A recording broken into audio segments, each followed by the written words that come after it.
do programmatic navigation. Welcome back to our touring-vue-router course. In this lesson, we're going to be looking at how to do programmatic navigation. So back in our example app, if we go to an event, we have a register page. Eventually, we'll want to create a register form on this page. But for now, let's just implement a register button. And when we click that, we'll want to programmatically navigate back to the event page.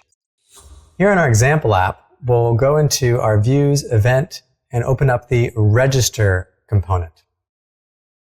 Inside here is where we'll want to add a button. When clicked, we'll call the Register method, and the button will read Register Me. We'll create the Register method, and it's in here where we want to send our form information to our API. And if our user is registered successfully, then redirect to event details. Since this lesson is focused on programmatic navigation, I'm not going to write out all the API code here. We're just going to assume the API call is successful. And when it's successful, how do we trigger navigation programmatically? To do this, first we'll import useRouter from vue-router. Then we'll declare a router constant. Then inside of our register function, we'll call router push. This will navigate the user to the location we're going to specify.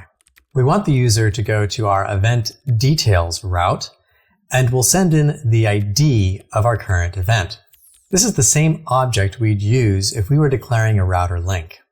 Before we try this out in the browser, we're going to take a look back inside of our router file. Notice we have two nested routes here, event details and event register. Both of these components require an ID parameter, which will be used by default when navigating. Since we're inside the register component and we're pushing our navigation to our event details component, we don't need to specify the ID. It'll get populated by default. And inside our browser, when we click this new Register Me button, we are properly redirected to our event details page. Let's see that one more time. Here's the button, and there's the programmatic navigation. It might be nice to also give our user some sort of notification to let them know they're registered when they arrive back on the event details page. And I'll show you a creative way to do that in a future lesson. It's worth noting that when you call router link, it's calling router.push from inside the router link definition. So for example, this router link to the about page, when it's clicked, calls router.push name about, and the route is navigated. Let's take a look at a few more programmatic navigation examples. If we send in a string to push, Vue will attempt to navigate to that path. We can also specify the path inside an object, write out the named path for our route, use a dynamic segment like we saw in our example, or even a query parameter. And since our event list route is at our root path, the URL here would be /page equals 2, using our pagination. There are two more methods I think you should know about when using this $router. The first is using replace instead of push. You might want to use this if you want to navigate the user without pushing a history entry into the browser, effectively disabling the back button. The code would look something like this. So what this would do is replace the current page with the event details page. And it uses the same arguments as router.push. This could be useful if you have a complex form that you don't want to allow your users to navigate back to. So you could use replace here. And then if they tried to click back, it wouldn't go back to that form, which, could likely confuse your users, so beware about that. The next method allows you to navigate the history stack using JavaScript. This allows you to basically invoke the browser back and forward buttons within your Vue application. If I run router.go1, it's going to navigate forward, just like our browser's forward button. If I use router.go.1, it'll go backward, just like your browser's back button. This could be useful if you're building a native app interface for your Vue application, where there's no browser back and forward buttons. If you need to implement those buttons and invoke them using JavaScript, these could be helpful. Thank you for watching. Be sure to check out the Vue router documentation for more examples.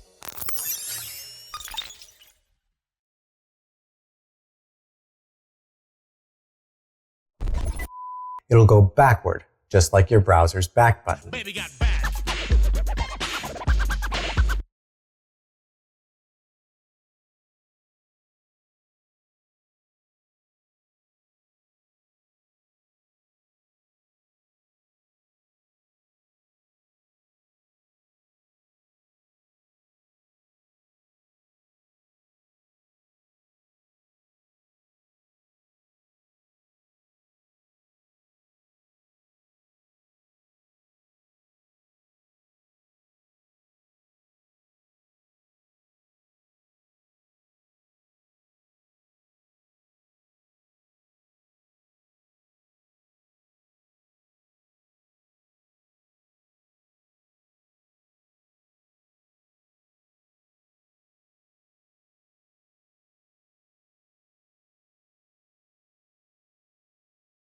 Welcome back to touring-vue-router. In this lesson, we'll be looking at how to handle errors and 404 messages. There are 3 common errors we need to account for. First of all, when a user tries to navigate to a page that doesn't exist, what shows up? When a user navigates to a resource that doesn't exist. An example here would be going to an event with the ID of 999 which doesn't exist.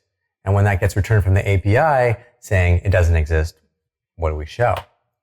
And then lastly, when the user's network connectivity fails, how do we communicate that there's a network error?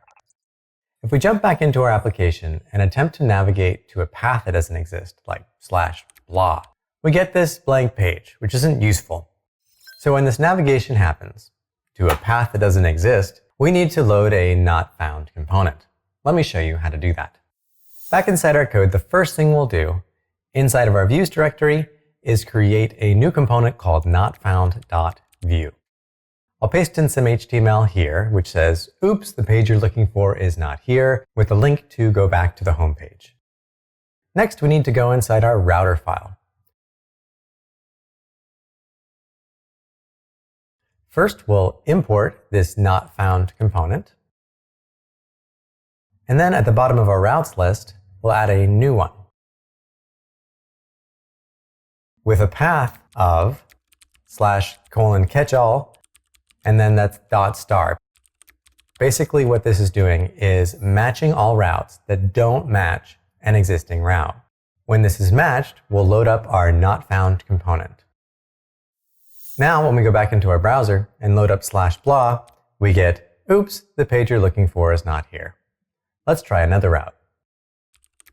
Sure enough, that works too. So that error message is handled, but what about when a user navigates to a resource that doesn't exist, like an event? Right now, if we go to an event and type in an ID that doesn't exist, this is what happens, blank page. So in this case, what do we want to do? Here, we can reuse our not found component to deliver a better error message. To do this, we'll update our not found component to have a new variable called resource. This will either be page or event. Resource will be a prop that will get sent in to this component. It's of type string, it's always required, and by default, it's page. So by default, it'll read, the page you're looking for is not here, and we don't have to change any of our previous code. Inside of our router file, we'll add a new route. This will have a path of 404 with a dynamic segment of resource. Its name will be 404 resource, and it'll load that not found component, sending in the resource parameter as a prop. So in our case, we're going to be using /404/event. So we can send in the value of event into our prop. We'll need to push navigation to this route when our API call fails. And we're doing our API call inside of our layout.view. There's our event service API call, and it's inside this catch where we need to push navigation to the 404 resource path and send in the resource param with the value of event. Now back inside of our browser, If we navigate to an event that doesn't exist, we see, oops, the event you're looking for is not here. Let's try that one more time. Yep, the event you're looking for is not here. Great, so we no longer have a blank page when the user navigates to a resource that doesn't exist. And what's useful about the way we implemented this is that as we add other resources to our application, we can use that same not found component. So if we have a list of blog posts and the user navigates to a blog post that doesn't exist, we can reuse that not found component so it displays the post you're looking for does not exist. Lastly, we need a way to communicate to our users when their connectivity fails. To simulate this, we'll go into our event-service.js where we do our API calls, and we'll make the domain invalid.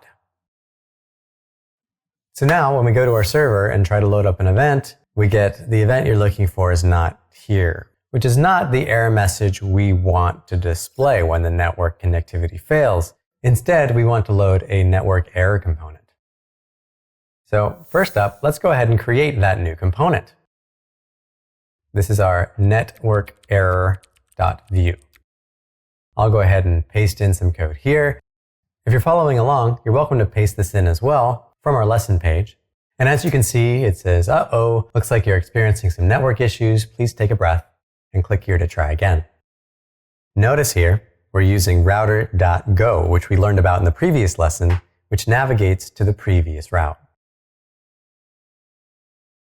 Next, we'll go into our router file and add a new route.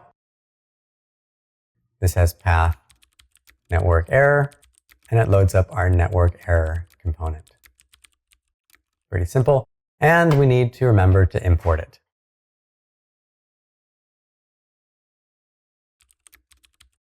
Now, inside of our layout.view, where we make that API call, we need to change some things. First, we need to check to see if the error has a response, and if it does, check to see if the response status is equal to 404. If it does, we'll push to the 404 page. Otherwise, we'll push navigation to our network error path. There's one other place in our code where we make an API call. So let's copy this network error piece of code, go into our event list.view, find the place where we make the API call, and instead of logging the error to the console, let's push to the network error path.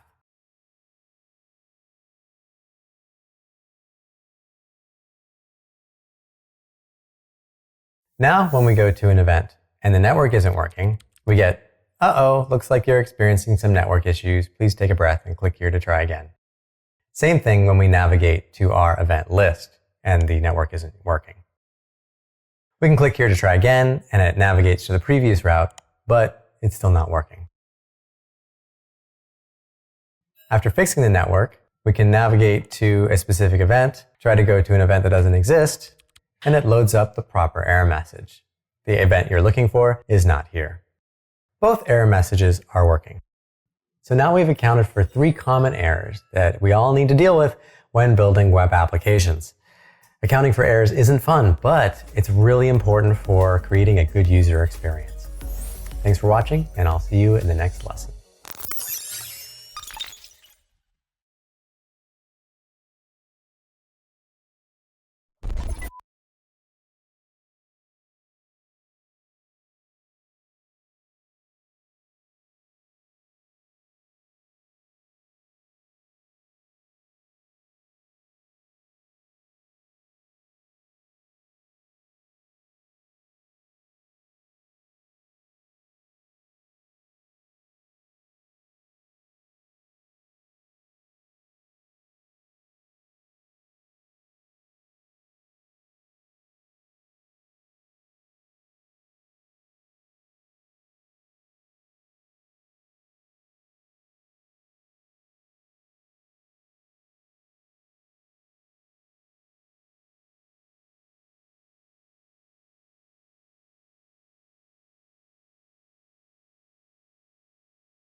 You're watching Touring-Vue-Router. In this lesson, we're going to be looking at flash messages.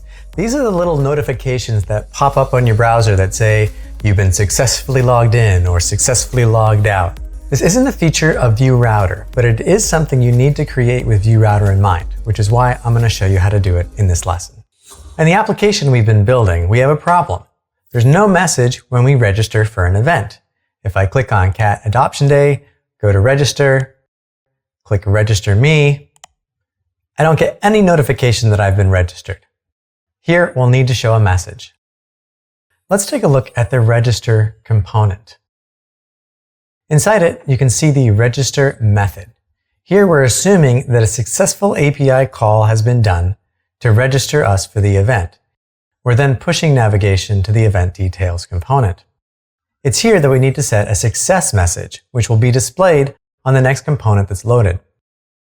There are 3 steps we'll need to do to create this. First, we'll create a global storage mechanism to store a flash message. Then, we'll set the flash message inside register.vue, and we'll create a place in our layout where flash messages can get displayed. If you're already using Vuex in your application, you should use that as your global storage mechanism. But if you don't have one yet and you're using Vue 3, we have a more elegant solution. We'll create a reactive object to use as our global storage and share that object across our application. In case you're not familiar, reactive means that when the object is updated, any component that uses the object is re-rendered. To learn more about Vue reactivity and how it works, you may want to check out my advanced course on Vue 3 reactivity. So back in our application, we're going to jump into our main.js file. This is where our Vue application gets loaded. We'll create a new constant called gstore, as in global store. This will be a reactive object we share across multiple components. And we'll create an empty flash message. We'll then import the reactive method from Vue. And lastly, we'll provide this gstore to our Vue application. This makes our gstore object available for any component in our application to use, or inject. In case you're wondering about the syntax of provide, it takes a key, the string gstore, and a value, the actual gstore. Next, we'll jump back into our register.vue. The first thing we'll do here is we'll inject our gstore. This will make it available inside this component. Then we'll assume we have a successful API call and set gstore flash message, you are successfully registered for event.title. We'll save that. Then we want the flash message to reset after 3 seconds. So we'll use set timeout, reset our flash message, and this will get run after 3000 milliseconds, or 3 seconds. Set timeout is just plain JavaScript. It's not Vue syntax. Now we'll jump into our app.vue layout. Here we'll paste in a script tag and we'll inject our gstore. Then inside our template, we'll create a new div with the ID of flash message, which will get displayed if there is a flash message. And then we'll just display it if it's not blank.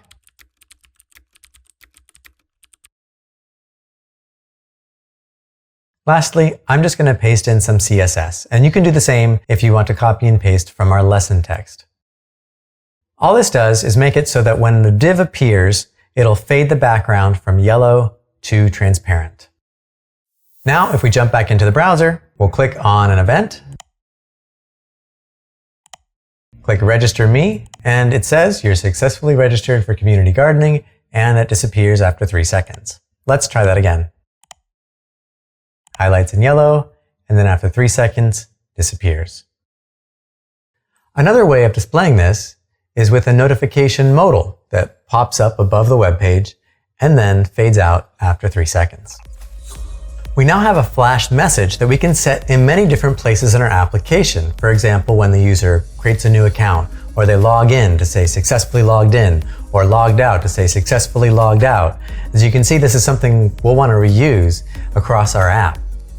Also, I want to mention we now have a global store, and there's a reason I called it global store. In future lessons, we'll use this global store to put data fetched from our API. Why? because right now our component is loaded whether or not we have a successful API call. And with Vue-router, we can change this so that the API call happens, and if it fails, it doesn't even load the component. It does something else. And I'll show you how we can do that in the next lesson.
Welcome to the last lesson of the touring-vue-router course.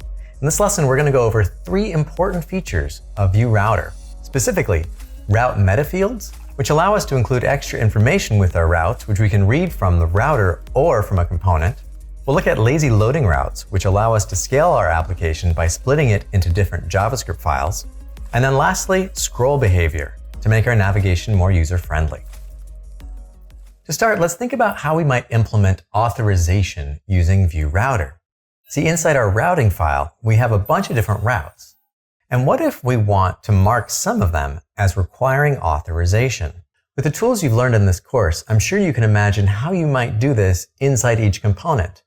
But we want to look at how we could implement authorization at the per route level.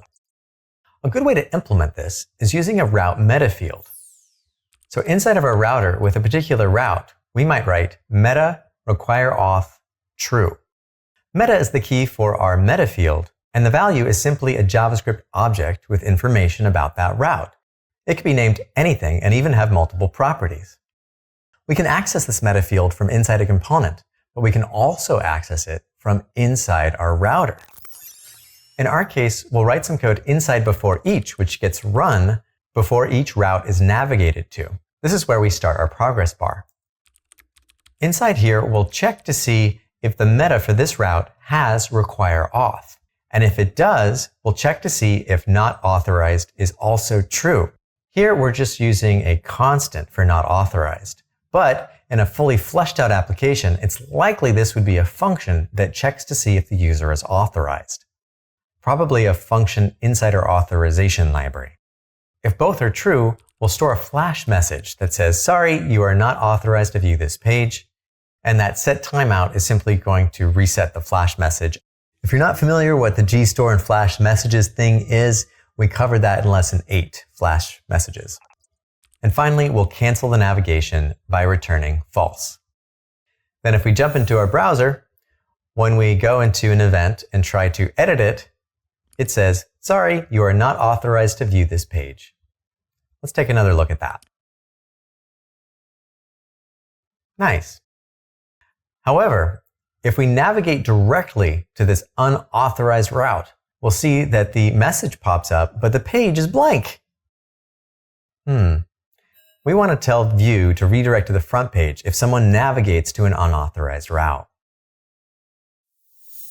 One way to do this is to check to see if our from route has an href property. If it does, then there was a previous page we're navigating away from, and we'll cancel the navigation.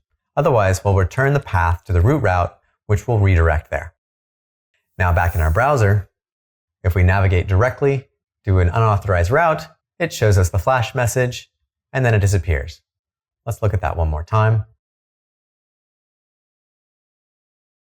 Great. Before we move on, it's worth mentioning that meta is inherited by children routes. So inside of our router, if we have meta require auth true in this parent route, these two children routes will automatically inherit require auth. This could be useful if you have an admin section for your web page, so that you just write meta require auth true on the parent admin route, and every child route will also require authorization. That's route meta fields. Next up, we'll talk about lazy loading routes. As you may already know, Vue bundles our JavaScript. So all these files over here, these get bundled into one JavaScript file, which then gets sent into our browser. And as our application grows, that JavaScript file, well, could turn into one huge JavaScript file, which may cause the application to slow down and the initial loading of it not be as snappy as we might like. One solution to this is to split our JavaScript into multiple files.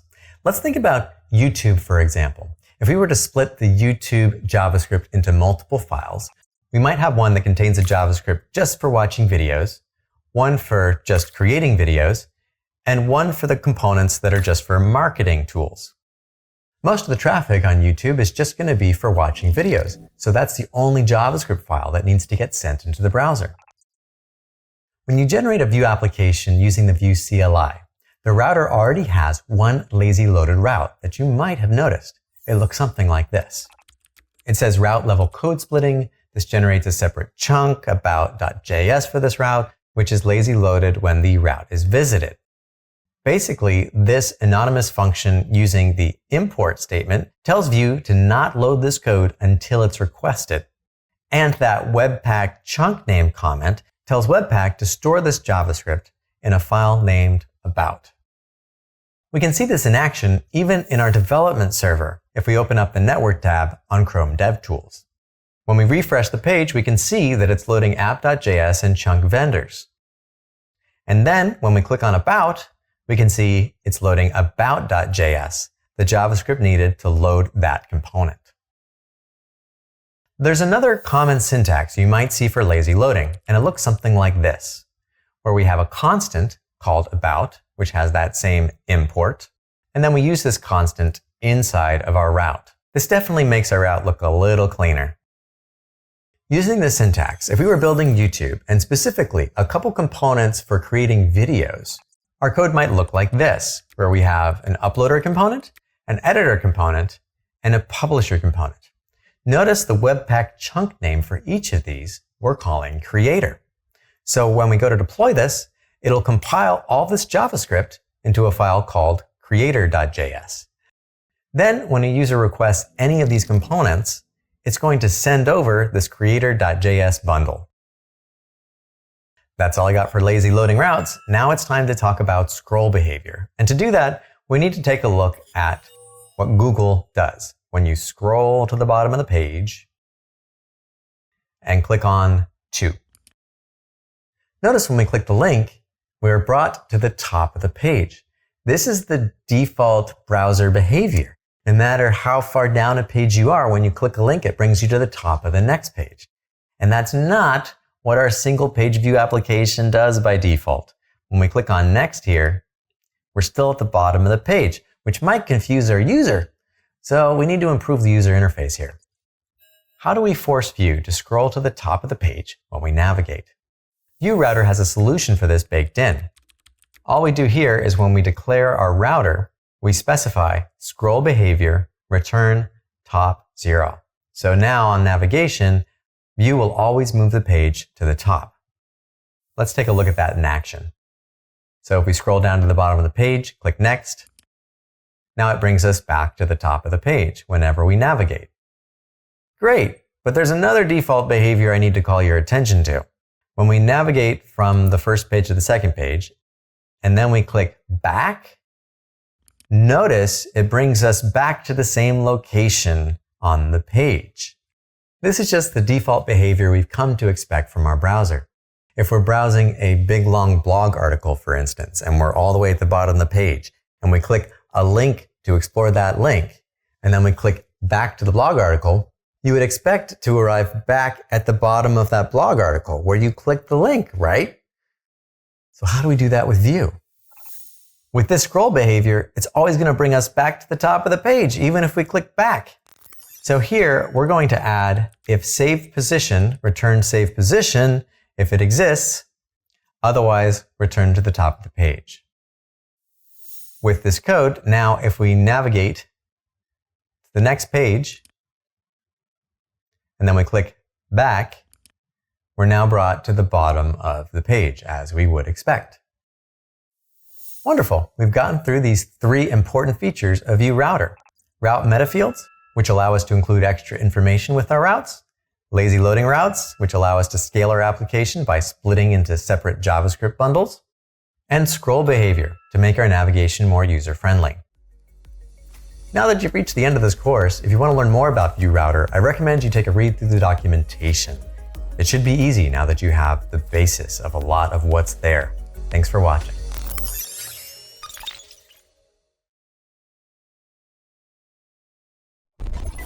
Now that you've learned a bunch of things, it should be easy, like easy peasy. Easy peasy.